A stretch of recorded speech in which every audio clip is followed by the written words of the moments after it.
foremost through education, but the licensing agencies from the state sometimes get involved as well. So as I told Paul the other day, when I went over to get my cup of coffee at Flexit, as I told Paul, we follow up on every complaint, and it can be done anonymously, so as to, you know, the snitch factor, so to speak. And again, we're not coming at it like somebody tattletaled on you. So, you know, bring them forward. I don't know of a complaint we haven't followed up on yet. And when you say bring it forward, is that something bringing it forward to you and Dale, or Dale to, like, who, where, what is the proper channel for you know, questioning something?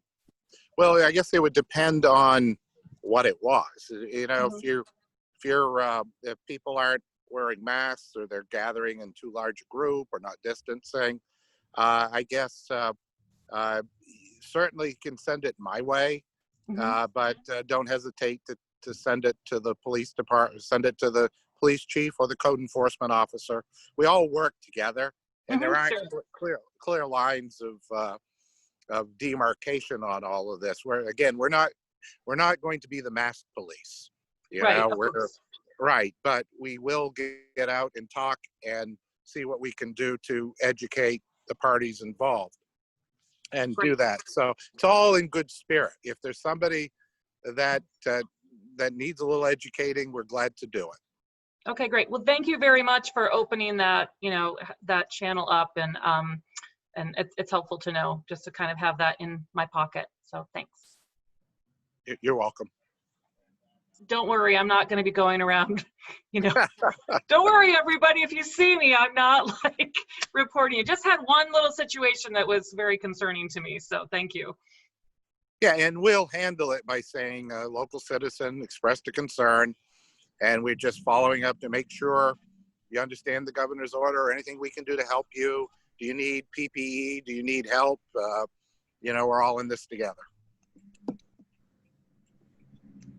Dale? So I just wanted to comment back on just in terms of this particular grant. One of the things that from my role in the city, in terms of being on the council, I said from the very beginning of this, COVID isn't a city issue. It's a community issue, and having the city can be and should be a resource. And that's what I think that certainly as the council and David's team is trying to create that. So this idea about having another resource like Healthy Acadia, what I would say to that is that this grant, the city can apply for it, and is the only kind of, the municipalities or the entities that can apply for it. But that doesn't mean that the city has to have ownership of it. So if there are some pieces that Healthy Acadia could provide to the community and be a resource, then what the city could do is just be a pass-through in terms of taking the funds, passing them through, and then letting Healthy Acadia put that in place and eliminate the barrier in terms of the bureaucracy. There are avenues, as David just talked about, for enforcement, if there are problem areas.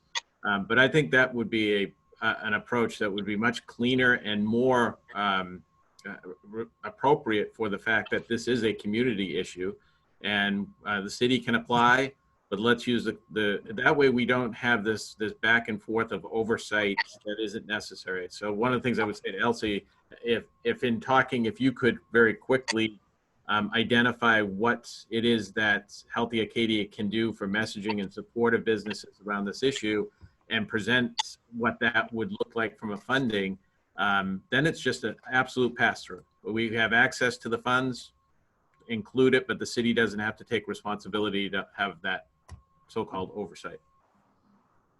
And that actually is a very distinct area, the health and safety aspects of it. So makes a lot of sense. Like Dale was suggesting, flu shots in the fall for those who can't afford it. If we're hitting with a double whammy of flu and COVID, are there things proactively we can do to get the community to get their flu shots? Great thinking. And I would love to, I mean, we're happy to explore that. I think that could definitely say I'd love to get in close collaboration with this Parson. It sounds like to get together and pull. Paul, I know you had said you had listed out a lot of ideas. I mean, I'd love to. We'd be happy to help be the vehicle to move this forward, and certainly have ideas, but also would love to be guided by the broader community. So I wonder if we could sort of put ideas together. Is that what you're looking for, Dale? And then bring forward to you what might make sense for an application? Is that? Yeah, I would just send it right to Jana in terms of this is what you're looking at and how much you would need to support those activities. Kind of what John was saying in terms of what are the businesses need? What are you as business, the business community? What are your needs still around this particular issue? What are you looking for support? And how can Healthy Acadia do that? If there's just a dollar amount and we're as a city just including that and passing that through, now the city isn't in the role of having to have oversight of it, being the ones to contact. It's how the funds get distributed so you can then do that work. And it just alleviates some of that bureaucracy. And it really is not a city, it's not a city function, so to speak. It's just a pass through.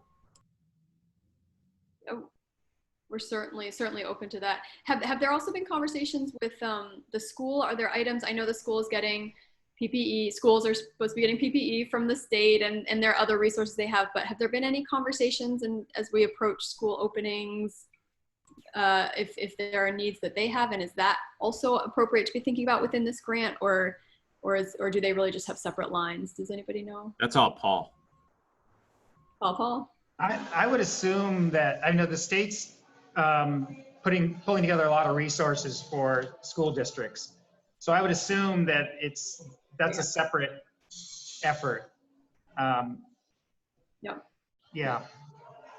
I'm going to be talking to Dan and Brenda right after this meeting, and I'll bring that up. But I'm assuming that the city's got funding going to the education departments, and this is a separate thing for the that's flowing through the municipalities.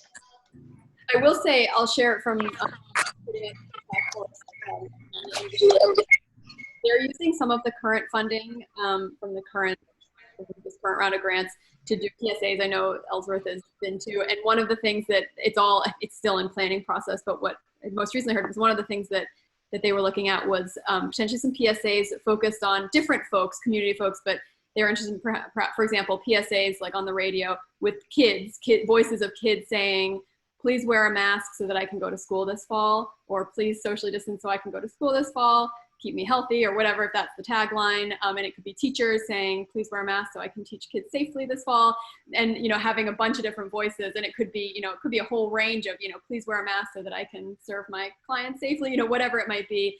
And having these voices and putting them together on PSAs and getting it out there, both for local and for visitor audiences, and thinking about multiple, radio, but then you could also potentially do some videos if people are up for it that would, go up on TV, but also on, as people watch YouTube and social media more and more, you can get those packages where those kinds of messaging pop up on your internet searches and, and your YouTube that you watch, et cetera.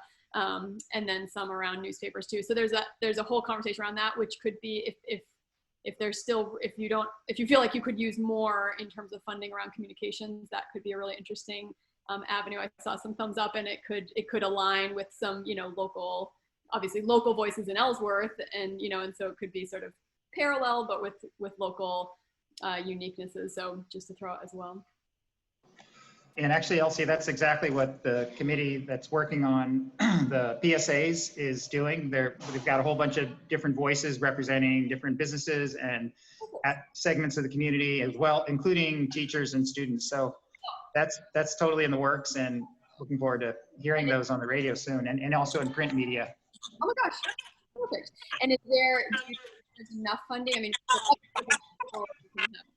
I think the more funding, just the more getting out there. So that Yeah, I did want to make a comment. The school is getting 1.2 million for PPE. I talked to Dan yesterday, so it dwarfs. Well, of course, they got a huge task ahead of them as well, but we are coordinated. Dan and I talk several times a week on it. Elsie, I think be good to get you to circle around with Jana on this, and because obviously the messaging needs to be consistent. But our campaign is "Thank you, Ellsworth," so it fits right into kind of what you were describing. But yeah, I think it'd be good to touch base on it, and because we're going to need a scope. It's due next Friday. Yep.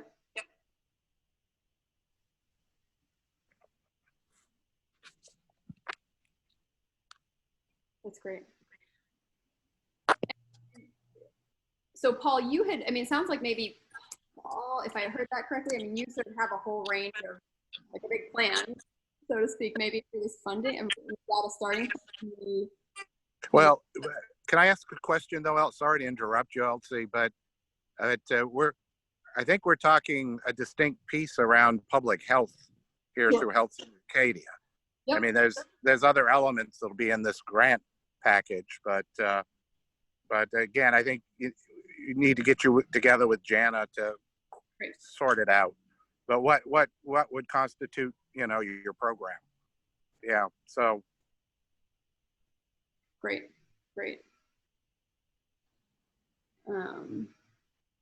Okay. Yeah. Well, certainly a big aspect. I'm just looking at, Paul, I think I'm finding maybe the email that you had sent to some folks at the city about the different ideas. And I mean, a number of this certainly is right about what response, and a lot of it. And I love what it looks like John and Paul wrote out with the public education activities, physical distancing, public health support, local business assistance. This is a great outline. And it sounds like maybe Dale and David, are you looking at, and then we could explore, I'm happy to talk to Jana, but maybe do it in partnership with all of you who've been really taking the lead on thinking through this, and putting some dollars to this. Does that sound right? I mean, sort of fleshing this out further, Dale, am I getting that right? And yeah, I was just responding to what John suggested in terms of rather than have it be the structure that the city is going to have oversight of all the activities that go into the grant, of simply asking the community, this group, and it sounds like with Healthy Acadia kind of leading it, what do you need for resources? What are the things that you're seeing that you could use some support around? And then just saying, this is what we could do, and this would be the cost. That gets submitted in the grant, and then those dollars just pass through to you, and the city doesn't have to have oversight of the activities because you're taking that responsibility, and it gets some of the bureaucracy out of the way. Speaking to that email, Elsie, I'd be happy to meet with you on that. I'm sure Paul would be as well. Go through that outline and look at what of those could be converted to Ellsworth specific things, and then look at how much each of those might cost as well to really hone it in before or during when we connect with Jana, if that's helpful to you. Yeah, sure.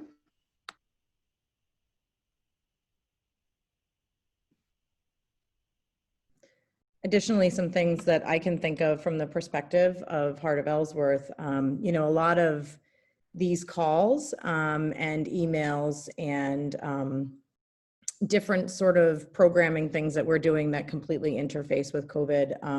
I think that in marketing, I mean, we have a pretty robust social media campaign along with our newsletters.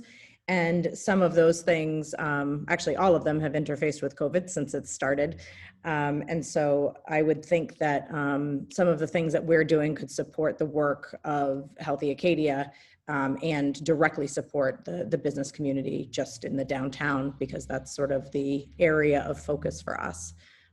So that's just one example that I can think of how Heart of Ellsworth can continue to support, because as we all know, these things, they don't just happen. They take resources to continue to support so that they continue to happen and continue to take place for the businesses to be able to continue their work in a safe and informed way.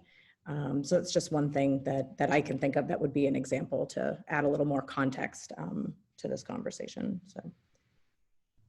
And, I invite Nick or any of the other business owners. I just pointed out Nick because he's part of a nonprofit entity, and different in a way of structure, behind the scenes structure, but they struggle with the same things that any of the businesses, the for-profit businesses, do on this call.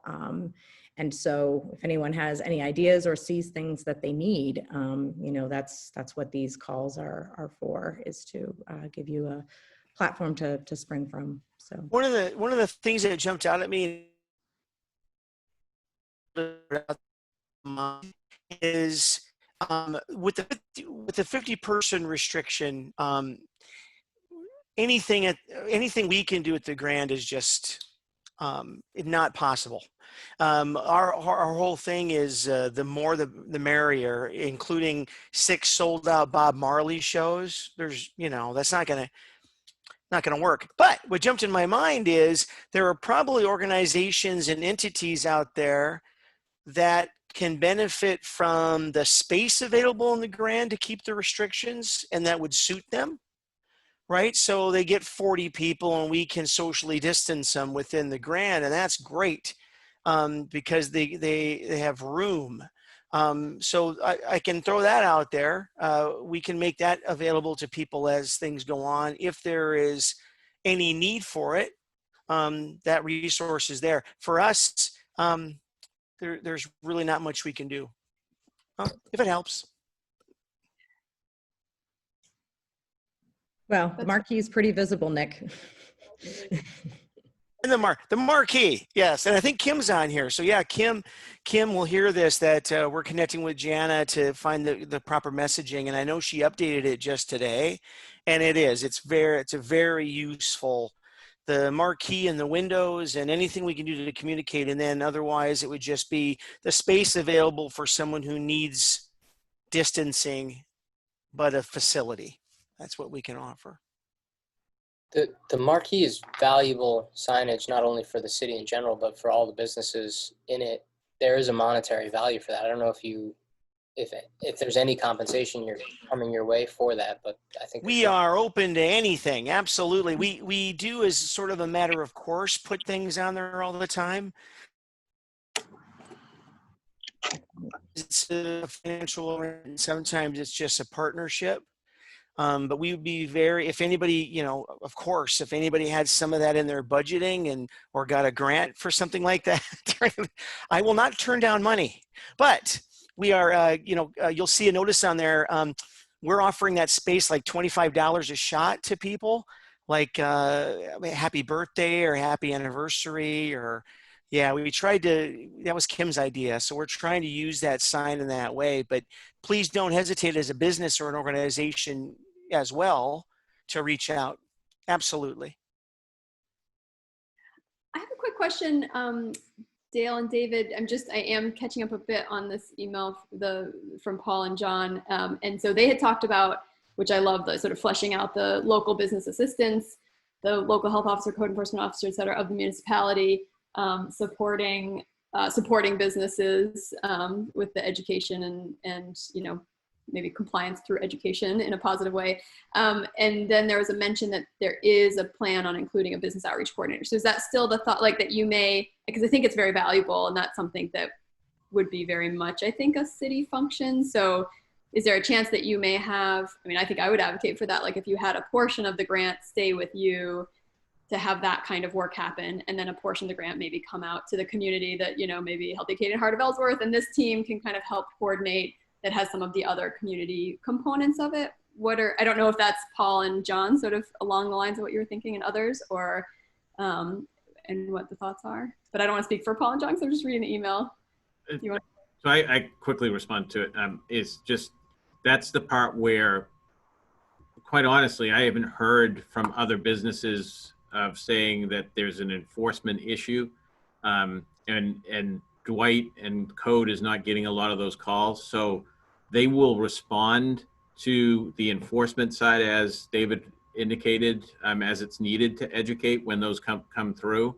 And so really from that role of being able to support businesses throughout the community, that's what I was suggesting around. That's what I was heard John saying, is that I think that's better coming from, if it's a pass through of just, here's some dollars, you have the resources, then it's not a city, you know, any city staff that shows up to a business, you don't want a code enforcement officer walking through your doors, no matter what you think of the person, there's an instant difference there in terms of that role. And so if it's needed, as Heidi was mentioning a case, that will happen.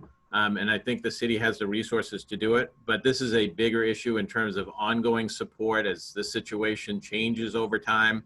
Having somebody that can work in the community, not only with businesses, but the larger community, which will help everybody. So that's my perspective on it, of the way to do it. And then we just get away from that notion of enforcement. So are you envisioning, and I'd love to hear Paul and John's thoughts on this in particular, just because I'm seeing that's coming from you, but others too. So for example, looping back to the earlier conversation where Paul, you mentioned, for example, Dottie, who would be so fabulous. And I know she's been really on top of like the mask and the, you know, safety and really thinking about those issues. So I'm sure there are others, but she does come to mind. So is this the potential that, for example, so is the city of Ellsworth leaning towards writing a grant, having it be administered by whatever it is, let's say Heart of Ellsworth, Healthy Acadia, whatever it is, and then under our auspices, for example, we contract, if it's preferable to the city, you know, we contract with somebody like Dottie, who then does this awesome, positive, you know, she's the maybe this point person of the business outreach coordinator and does some of this community work. Is that along the lines of what Paul, John, Dale, David, like you're thinking, or what do you? And then there are other components too, of course, but just taking that one aspect of the plan. I guess I would just say to ask Kara, because it's kind of getting, I don't know if this fits what you're looking for this meeting, if we should have that conversation offline.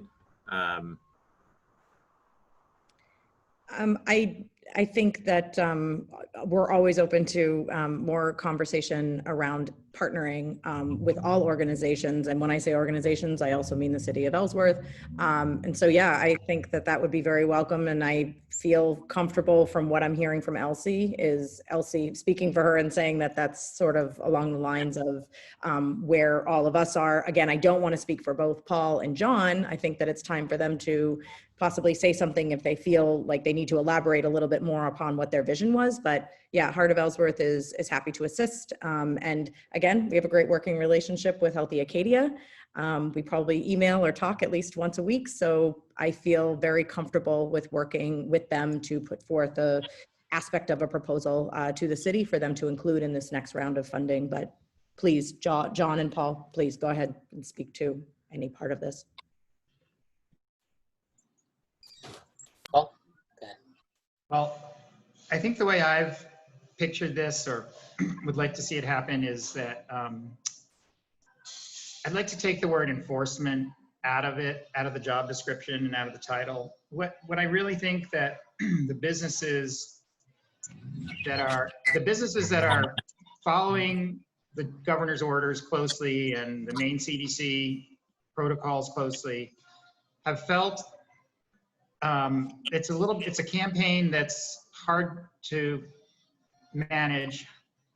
And we feel a little bit, sometimes we'd like to feel a little bit more support from the rest of the community and from the city, that they're helping to amplify the message that we're posting on a sign by our door, that when we have to intercept a customer who decides he or she can come in without a mask, that we can, you know, obviously we can say it's the governor's order, we're doing what we're required to do.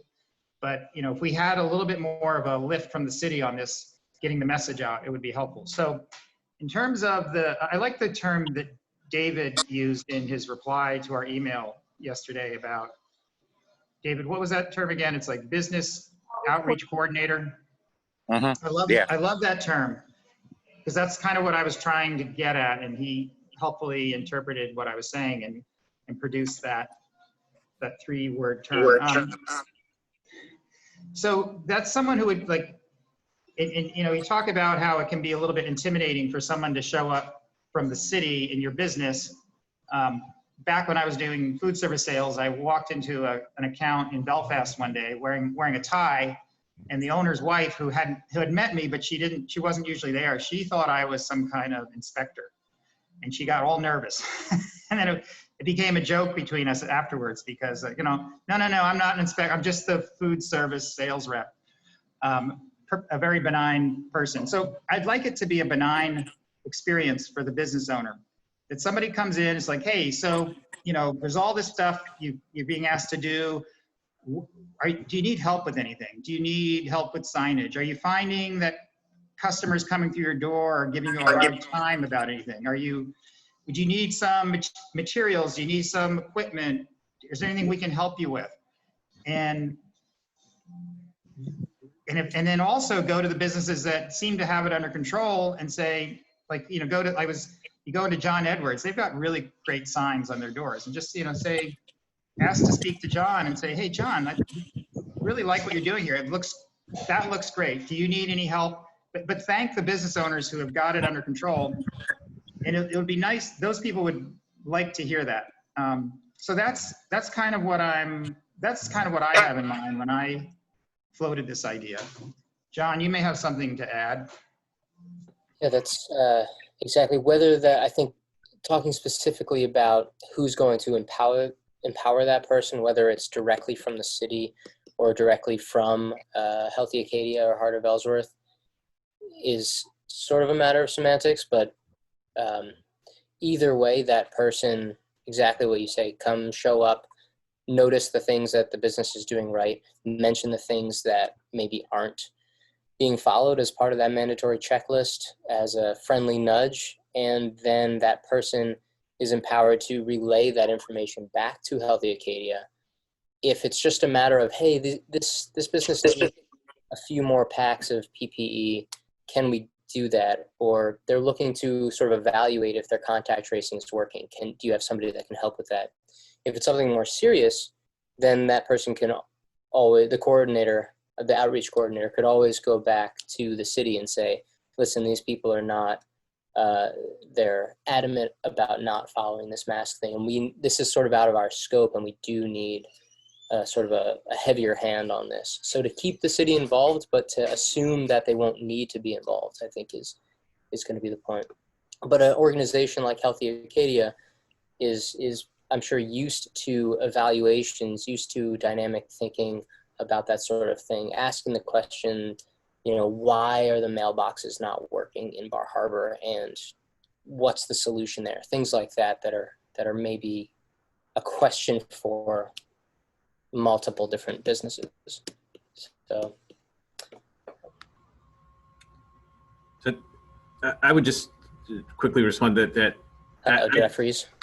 I can tell you that there's not a lot of support within the council to have the city going into businesses and performing in that way. And part of the frustration is the fact that this is coming from the governor issued executive orders without any conversation with municipalities and how to do it. And then late in the game issued grants to try to respond to it.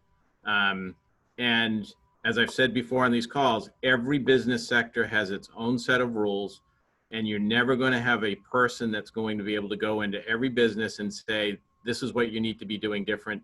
It sets up a bad dynamic. And that, I think from having a resource like Healthy Acadia to support all of you, to identify, to be able to go around, where do you need PPE? Is there an issue? Those are I think, very positive. But I think it's very different than having a city person going around doing that.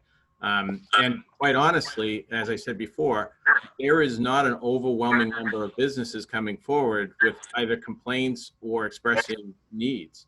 So it's one of those things of what's the best approach. And so I think this is a good process in terms of meeting that middle ground of being able to support businesses, those businesses that are doing well, and those businesses that maybe if somebody is offering support, they might hear something that would be beneficial to them. But to try to do enforcement, it's a very inconsistent, I'll use the word science, from municipality to municipality, because it starts with what's happening at the state level. And I can tell you, I've had numerous conversations with the department that's overseeing this, and even they are very back and forth on how to approach certain issues.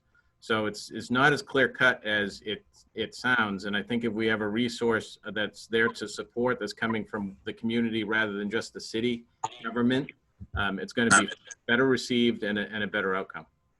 Yeah. And if I might, in my mind, Healthy Acadia is much more non-threatening because you're coming at it from a health standpoint. And I'm very comfortable. Of course, Elsie, you and I go back a long way. So I got great respect for you and your organization. So I'm very comfortable approaching it from that standpoint rather than I'm here from City Hall and, you know, you can be our liaison back to City Hall, back to the chamber and Heart of Ellsworth and the other groups. So it makes a lot of sense.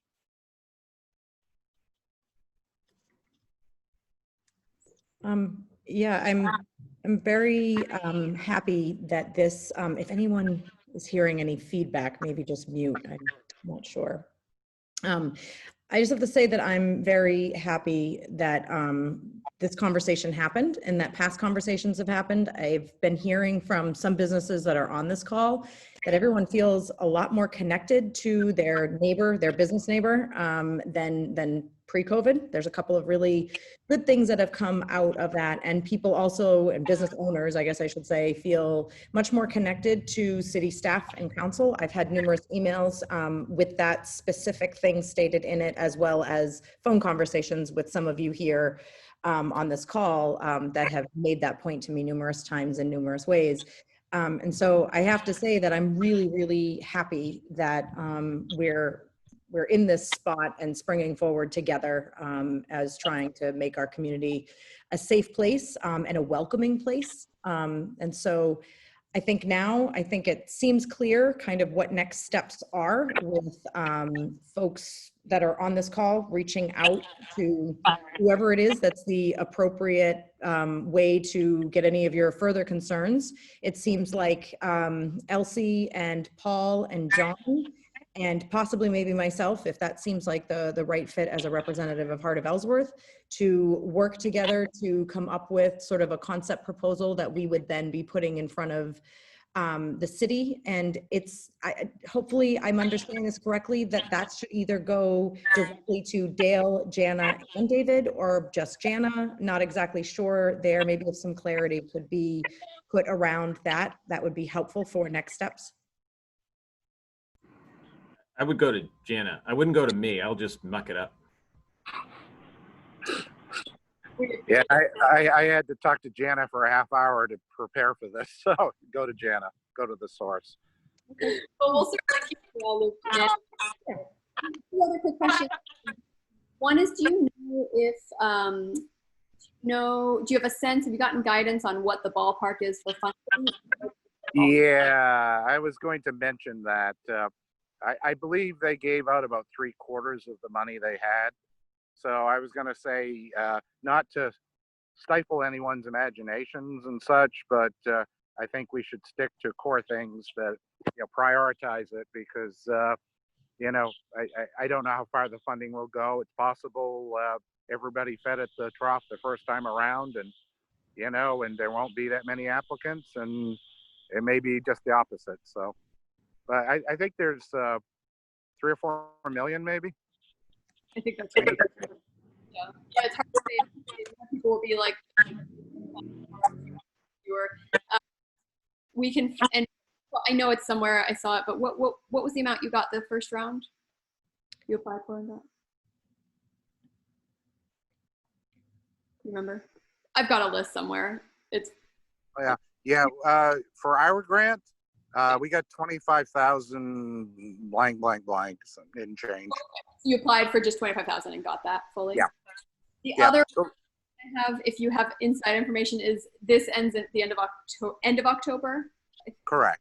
End of October, which is really short. Have you heard any rumblings if they'll allow it to go